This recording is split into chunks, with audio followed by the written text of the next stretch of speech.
कोदोको बिस्कुटको लागि चाहिँ स्थानीय किसानबाट चाहिँ खरिद गरेर कोदो खरिद गरेर ल्याएर र यसलाई चाहिँ मुसेर बिस्कुटको पोर्सनमा लगेर चाहिँ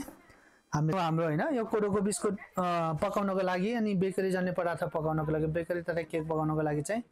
हाम्रो चाहिँ ओभन हो यो यसै भित्र हालेर चाहिँ बेक गरिन्छ हाम्रो यो चाहिँ हाम्रो बेक भइसकेपछि चाहिँ मार्केटमा लानको लागि पूर्ण रूपमा तयार भइसकेको कोदोको बिस्कुट अहिले चाहिँ हामीले अलिकति प्याकेजिङमा कमी कमजोरी भएको छ मलाई आशा छ आगामी आउने नयाँ वर्षमा चाहिँ हाम्रो प्याकेज अनि लेबलहरू आदि इत्यादि सबै कुराहरू अझ राम्रो अझ पर्फेक्ट तरिकाले चाहिँ अगाडि बढ्नेछ भन्ने आशा